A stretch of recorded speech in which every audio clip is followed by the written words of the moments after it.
Just a little look at the garden and give you a little tour around. Oh, some earth that we haven't moved to the right places yet.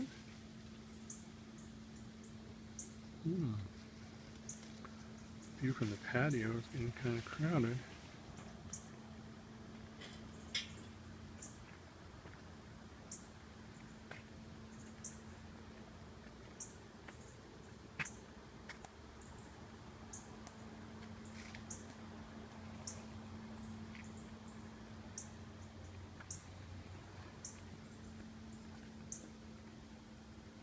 Path is getting harder to see these days. There is a path in here somewhere. There it is.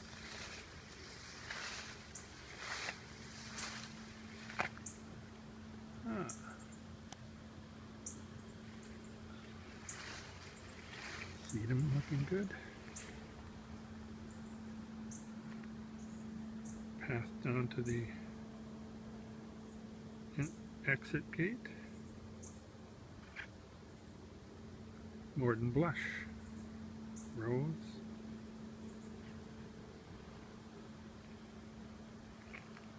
Sedum.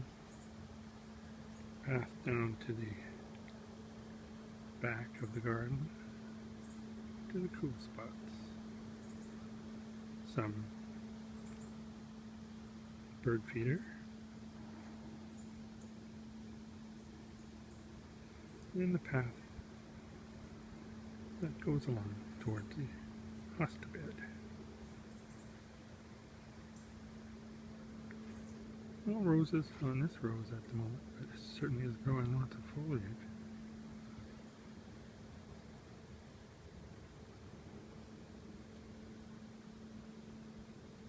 Now let's go down to the side.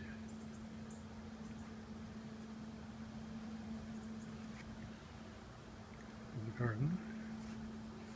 There's lots of things in here that I'm not going to explain, but there's daylilies and they're all dying back now. I'm gonna have to get in here, and lots of astilbe and other things.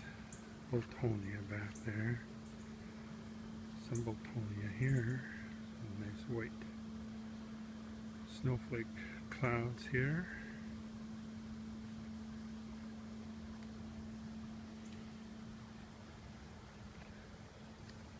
Make our way along the path down towards the bird feeder. And we have some cannas and ever-present goldenrod. I'm looking up at the goldenrod.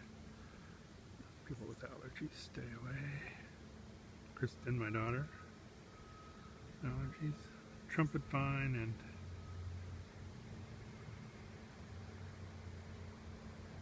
clematis up on the obelisk. And I'm going to go way, way up here. These Jerusalem artichoke, these yellow flowers are good 11 and 12 feet high. They were swaying in the wind this morning. They're calm now. Bring us back down to eye level. We'll walk along. We'll ignore the purple loosestrife for those who feel it is still invasive. Move down towards the back bench, covered in apples that have fallen from our producing apple tree this year. Some hostas and goat's beard and Rebecca and other things in here. We'll look back towards the path where we just came, from which we just came. Then we'll go around to the path along the back bed, which is under the apple tree, very ferns and hostas, and over towards the ferns and hostas there, cannas here, and up towards the gate through this path, which requires a little navigating as well.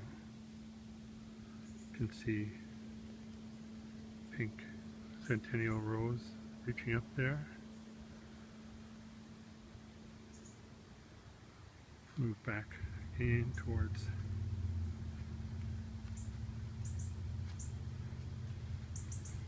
the boggy part of the garden. The ferns have died back pretty much. They do this every fall. This was all covered in greenery and ferns earlier this year, but each fall they die back, as do the Rogersia and other water-loving plants that maybe don't get quite enough water. Have a few wild flowers in here trying to propagate.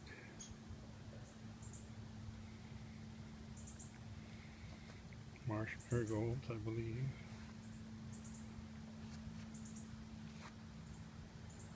And back to another view of the hosta bed, looking up towards the shade spot. Let's navigate the path back along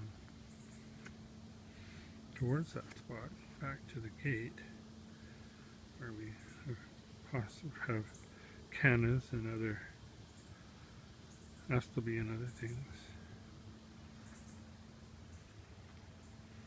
Move back along, see Bart, our gargoyle resident, gargoyle in residence.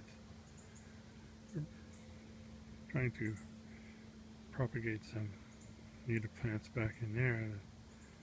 Some success, some not. Check in the pulpit and other things. And we move on up to the shade spot, our morning breakfast spot for coffee. Look back up that path towards the patio and back around to another path that leads us back to pretty much where we started. We'll look down at a grass that grows in the shade, and it's doing very well. There's one little sprig, or two little sprigs, and I put that in there this spring. Look back over towards the gate, leading through the middle of our garden towards the apple tree at the back.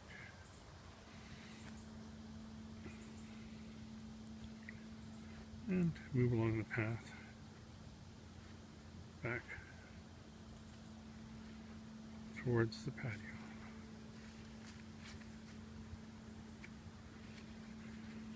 Keep in mind that shaking of this video is probably due to the fact that the videographer has Parkinson's, and who knows how I might lurch around. There is a path actually down here. Can't really see it. Could go down there, but I'm not going to, towards that breakfast nook. Back again to the patio. That was a brief tour of the garden for today.